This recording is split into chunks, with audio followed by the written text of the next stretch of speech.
Welcome back to the SportsMax zone. Some cricket now. West Indies only managed to put up a weak-looking 150 all-out on the opening day of the first test against India early Wednesday at Windsor Park in Dominica. Depending on the perspective you take, it's hard to consider the batting on display by the Windies as anything but loose, as a number of dismissals seem to have come from individual error as opposed to brilliant bowling. That being said, a red-hot Ravichandran Ashwin back in the playing 11 for the Indians after being left out for the World Test Championship final was a thorn in the side of the West Indies, claiming 5 wickets, including the dismissal of Tagenarine Chanderpaul and Craig Brathwaite in the first session. Nonetheless, it was an impressive debut for the Dominican, Alick Athanaze, who, despite the wickets being snatched around him, stood with poise in front of his home crowd to lead with the bat, putting up a team-leading 47 runs. India ended the day with the bat trailing by 70 runs after putting up 80 without loss in reply. Joining us now to speak about the first day of Test action is our good friend Fazir Mohammed. Faz, I'm not sure where to begin, but let's start with the dismissals here, because one, I was a little bit surprised with how Craig Brathwaite was dismissed, because he's not usually like that. But when I saw that happen, I knew it wasn't a good sign, because in the aftermath of that, and if you see your captain do something like that, it almost gives you credence not hold responsibility. We've seen it in the past.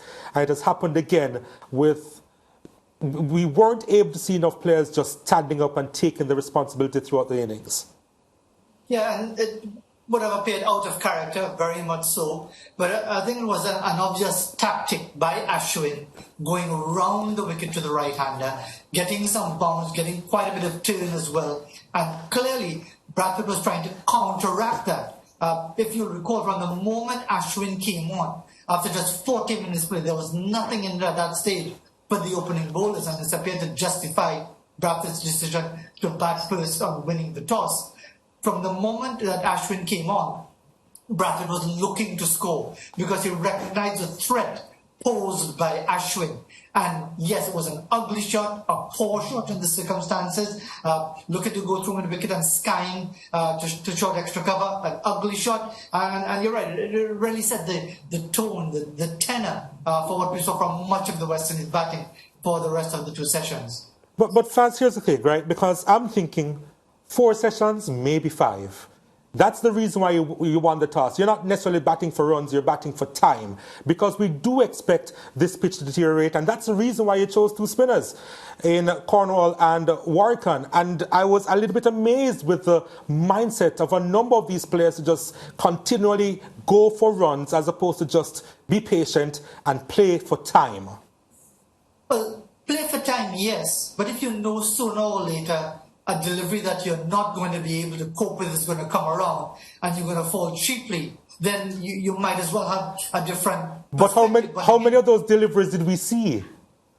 We didn't see many, but it was the building of pressure. And this is the issue for me, Donald, that it wasn't so much a case of it being a dangerous pitch and a playable pitch or raging turner or anything like that, but not enough of our players are accustomed or comfortable with occupying the crease for long periods without trying something, without going for the attacking shot, without going for the injudicious shot. That can't be said of Tagenarine Chanderpaul. He was comprehensively beaten and bowled. Brathwaite, yes. Jermaine Blackwood, yes. Raymond Reefer, question mark again, over him at number 3, driving at a wide delivery as soon as it was served up by Shardul Thakur. So once more, it highlights that point. It's good to be positive, yes, but one, there has to be the competence, the technical competence attached to it, but also the wherewithal to know when and where to play your shots. And the issue is the competence, because I'm thinking that they're going on the attack out of fear as opposed to being in control. You mentioned pressure and the fact that those can build up with a number of dot balls. I think Ashwin had close to 100 dot balls. So when you look at that, you realize that that's how they are playing the likes of Ashwin and Jadeja, who has always been the thorn of West Indies in the past. So I'm just wondering, what could they have done to counteract the mindset against this Indian team. Yeah, it was positive to say win, toss and bat. And I was pleased that they were able to do that, but they just couldn't execute it properly. Well, that's it. I mean, it brings us back to a lot of the discussions that we had. Because remember, coming into this test match, Craig Bradford was making the point that it's about executing our plans. Well, they won and the West Indies haven't executed. In fact, they're on the verge of being executed themselves, that with India halfway past the score, 10 wickets in hand, a lot of formidable batting to come. And just the fact that you could have Jaiswal, a debutant, playing the reverse sweep for 4 to the last over of the day tells you the mindset of India. They are about domination, and they fully intend to dominate the West Indies in this test match, and the challenge will come tomorrow morning to see how the West Indies cope. But again, that issue of whether or not our players are attuned to the requirements of the game that they're in. Last time around in Zimbabwe, clearly they weren't. That's why we are not going to a World Cup for the first time ever. This time again, remember, West Indies have not beaten India for 21 plus years in a single test match, far less a series. So for someone like Athanaze coming into a test team, he would know nothing about the West Indies beating India, which was done quite regularly, because he was only 3 years old when the West Indies last won a test match against India. So again, you're talking about a significant gap between what you hope to do by way of execution and what you can do by way of technical ability.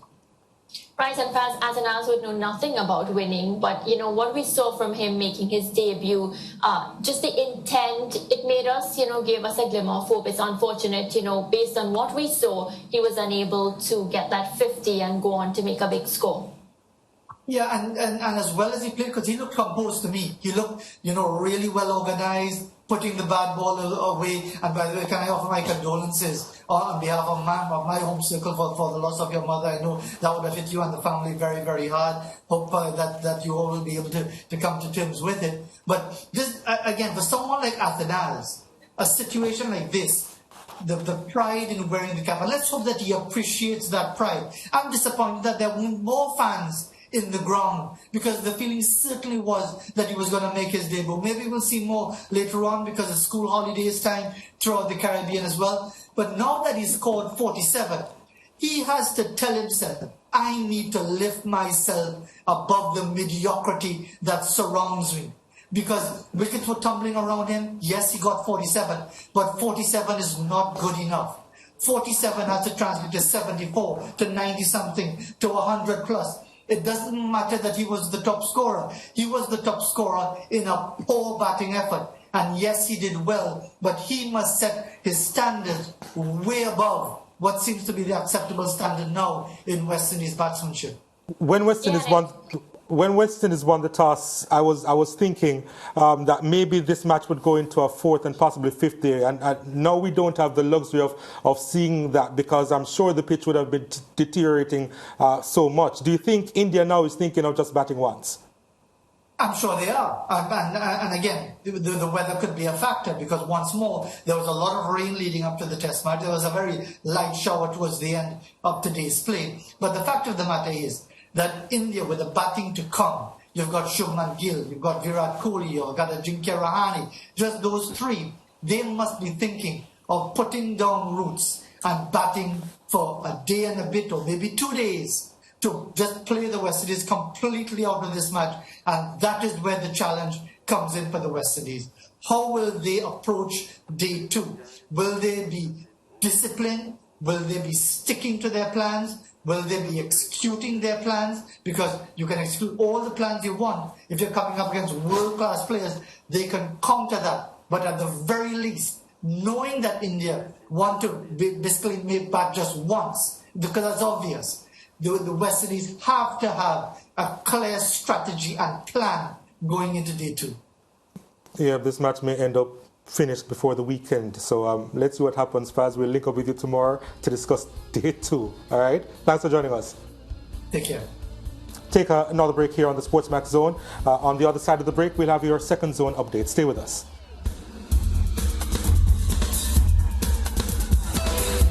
Stay with SportsMax on YouTube and follow us on all social pages for updates, news and entertainment.